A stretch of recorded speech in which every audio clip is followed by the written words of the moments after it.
वापसी के रास्ते उन्होंने मसदूद करने की बहुत कोशिश की है। एजिटेशनल जो पॉलिटिक्स है उनकी और उनकी जो कैपेसिटी और पोटेंशियल जो है वो 2014 के धरने में भी सामने आया हो गया था। उसके बाद अगर उन्हें फैसिलिटेशन न मिलती, यानी पनामा में सुओ मोटो वाली, तो शायद वो एजिटेशन की वजह से तो नहीं हुआ था। उसके बाद मुझे अभी तक याद है कि एक मरतबा जब ये बन्नी गाला में वो अपनी वो एक्सरसाइज कर रहे थे, पुशअप्स लगा रहे थे, वो उधर यानी कि पेशावर से बेचारे परवेज खटक मार खा रहे थे। अभी भी आपके प्रोग्राम में मैंने बहुत दफ़ा अर्ज़ किया है कि इस दफ़ा बहुत बड़ी गलतफहमी हो रही है। देखिए, there is no doubt about it, जब से ये हुकूमत आई है खल्क़े खुदा की अक्सरियत बिल बिला उठी, बिजली के बिल से लेकर, यानी कि वो कहानी हम ख़त्म ही नहीं होंगे। इस हुकूमत की अदम मकबूलियत और इसके खिलाफ लोगों का गुस्सा और शिकायतें अपनी जगह। सवाल ये है कि क्या इमरान खान साहब कोई ऐसा ख्वाब दिखा रहे हैं कि जो कहे कि हाँ यार, अगर इनको निकालो तो ये हमारी मुश्किलात कम। दिखा रहे हैं कि नहीं दिखा रहे हैं? I don't see. मिसाल के तौर पर देखिए ना, अभी तक वो आपको क्या कहते हैं? वो आपको ये कहते हैं कि मुझे वापस लाओ तो होता ही अक्सरियत दो। उसके बाद ये है कि मैं 1 करोड़ पाकिस्तानियों में से 5 लाख पाकिस्तानियों से यानी यहाँ इन्वेस्ट करवाऊंगा और हमारे सारे मसाइल दूर हो जाएंगे। तो भाई साहब, ये 5 लाख पाकिस्तानी जो है वो 3.5 साल जो है, जब हर चीज़ जो थी वो हंकी डोरी थी, वो क्यों नहीं था?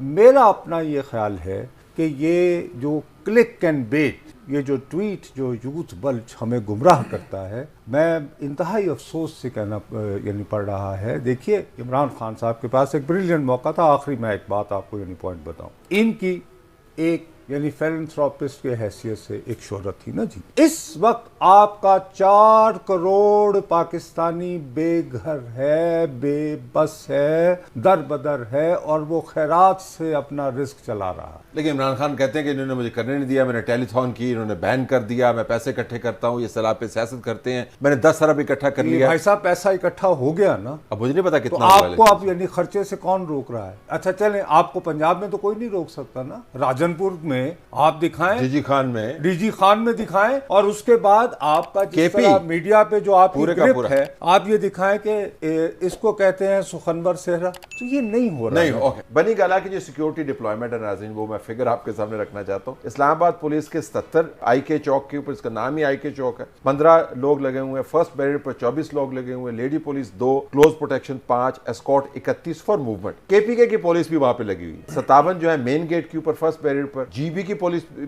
फोर्स भी लगी हुई है। 6 जो है इनसाइड रेजिडेंस उनके मौजूद है। So here's a comparison for you. नहीं, शायद तो ही drives his car on his own. 530 तकरीबन 250 दूसरी तरफ। तो इमरान खान जो है प्रिविलेज तो है, पॉपुलर भी है। देखिए बितला साहब, मेरी इमरान खान साहब की सियासत, अंदाज़े सियासत के बारे में हज़ारों तहफ़्फ़ुज़ात, और उसकी सज़ा भी भुगती है, ठीक है, फाइन, नो प्रॉब्लम, मतलब कि होता है, इट हैपन्स। उसके बावजूद मैं आपको बखुदा ये कहता हूँ कि मेरी दिल से दुआ है कि वो एक तवाना सियासी क़ुव्वत के तौर पर मौजूद रहे, क्योंकि इसी में जमहूरियत का हुस्न। लेकिन जब मैं ये देखता हूँ कि क्या वो वाकई सिविल सुप्रीमेसी की जंग लड़ रहे हैं, तो वो तो ये कहते हैं कि कुछ दिनों के लिए मैंने केयर टेकर प्राइम मिनिस्टर्स के नाम तो सुने थे, केयर टेकर आर्मी चीफ का नाम नहीं सुना। जी, मैं आके जब तक मैं लगाने के काबिल नहीं होता तो आप बढ़ा दें, और मैं ये एक्सटेंशन नहीं कह रहा, मुअख्खर करने का कह रहा। अब मीडिया की बात करें, आपसे ज़्यादा कोई शख्स नहीं जानता कि मैं जब भी कभी टीवी पे अपीयर होता हूँ तो मैं रेटिंग्स को, मैं ये कहता हूँ कि नहीं यार, हम तो एक ख़ास नीच से बात करते हैं, हम स्टार्स नहीं,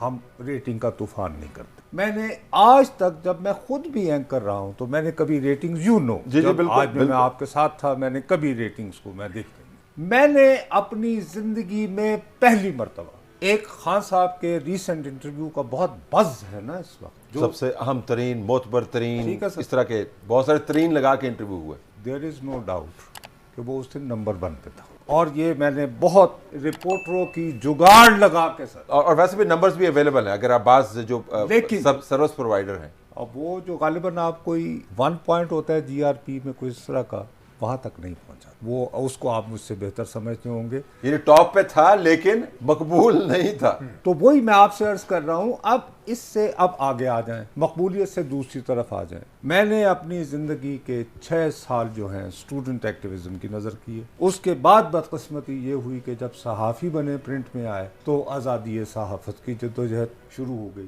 تو ایجیٹیشن ہمیں کروانا پڑتا تھا. ٹھیک. جب خان صاحب تمام تر ضد دکھانے کے باوجود بالآخر ایس پی انویسٹیگیشن اسلام آباد کے آ کے آج پیش ہو گئے جی آئی ٹی کے روبرو, تو کیا فرق رہا؟ چلیں جی, نواز شریف تو پھر بھی اپنی دانش میں ہسٹری بنا رہے تھے کہ جی وزیر اعظم ہوتے ہوئے بھی ایک جی آئی ٹی کے سامنے, اور اس جی آئی ٹی میں کیسے کیسے اداروں کے لوگ شامل تھے. یہاں تو صاحب اسلام آباد کی مقامی پولیس کا ایس ایس پی کی سطح, آپ کہہ رہے ہیں کہ جو مرضی کہتے اور کرتے رہیں, حقائق کافی مختلف ہیں. دوسری اس کے علاوہ, یعنی میں یہ پھر یعنی برا مان جائیں گے سر, رابن رافل جو ہے وہ آج کل خود لابنگ ڈھونڈ رہی ہے. وہ پچ کرنے آئی ہوگی کہ ذرا ہمیں آزمائیں, آپ نے جس کو لیا ہے ڈیوڈ فنٹن انف نہیں ہے. اور میں شاید اس سے آگے نہیں جانا چاہتا, لیکن مقصد یہ کہ اس کو یہ سمجھ لینا کہ جیسے رابن رافل جس کے اوپر مقدمہ ڈیموکریٹ پارٹی کے دور میں بنا تھا سر, اوباما کے دور میں بنا تھا, وہ بائیڈن کے آگے کیا سیل کرے گا. لیکن ہم تاثر یہ دے رہے ہیں جیسے وہ معافی مانگنے آئے تھے, تو اب کیا کریں. نہیں, وہ معافی مانگنے کے لیے اس کی سٹوری بڑی دلچسپ ہے, کسی اور پروگرام میں بتائیں گے. اسٹیبلشمنٹ کے ایسٹ ہے ابھی بھی عمران خان. اسٹیبلشمنٹ یقینی طور پر ان کو تباہ و برباد, یعنی پولیٹیکل سینس میں کہہ رہا ہوں, نہیں کرنا چاہتا. کبھی ایک چیک کے طور پر, ریٹرننٹ کے طور پر. لیکن مصیبت یہ ہے کہ وہ خود بڑے تکھے ہیں. تو اگر کوورڈ گیمز کی بات ہوتی ہے نا سر, تو پھر ایجنٹ ٹرمینیشن بھی ہوتی ہے. یہ ٹرم بھی نہ بھولیں. پھر ٹھیک. اگر آپ نے کوورڈ گیمز کی بات کرنی ہے, ڈارک گیمز کی بات کرنی ہے, تو جتنا کچھ ہم نے تاریخ وغیرہ دیکھی ہے, تو اس میں پھر ایجنٹ ٹرمینیشن بھی ہو. اب سوال اٹھتا ہے کہ وہ خود کہتے ہیں کہ جی میری حکومتیں تو ہیں لیکن ان کو چلانے کے لیے بوٹ موجود نہیں ہے. اب کیا لوہا لوہے کو کاٹے گا؟ عام بوٹ لے کر بڑے بوٹ کو کہیں گے کہ چل بھی میری مرضی کا الیکشن کراؤ. اس طرح تو نہیں ہوگا نا. سو دا تھنگ از کہ یا تو آپ یہ طے کر لیں کبھی میرا ان سے کوئی لینا دینا نہیں ہے, اور آؤ ہمارے ساتھ چلو. اس کے لیے ضروری ہے کہ آپ کے زیادہ سے زیادہ سیاسی اتحادی ہوں. اگر آپ جو ہے وہ پولیٹیکل اپنی بیس کو ایکسپینڈ نہیں کریں گے, اور آپ یہ کہیں گے کہ شہر جانا میں باصفا صرف ہم ہیں, اور ہم ڈکٹیٹ کر کے اپنی پسند کا چیف الیکشن کمشنر لیں گے, ہماری مرضی کے ٹائم فریم کے تحت وہ ہوگی, توسیع ہوگی یا ایکسٹینشن ہوگی, اس طرح نہیں ہوتا. یعنی پاکستان میں دیر از نو ڈاؤٹ کہ اس وقت ہی از, اگر کسی سنگل پولیٹیشین کی بات کریں, از ویری پاپولر. الیکشن ہو, ان کو اچھی خاصی ہو سکتا ہے بھاری اکثریت بھی مل جائے, میں اس کو ڈینائی نہیں کر رہا, but how to reach there, اس کی اسٹریٹجی پہ سر ہم فوکس کر رہے ہیں. وہاں پہ ان سے میں دوبارہ التجا کر رہا ہوں کہ خدا کا واسطہ ہے اس گلی نہ جائیں جہاں جانے سے مائیں منع کرتی تھی کہ اس گلی نہ جائیں, یہ اس طرف جا رہے ہیں. اور میں جینوئنلی, میں بخدا اپنے تمام تر تحفظات کے باوجود میں خلوص سے چاہ رہا ہوں کہ یہ توانا سیاسی قوت کے طور پر ہمارے منظرنامے پہ ایکٹیو ہے.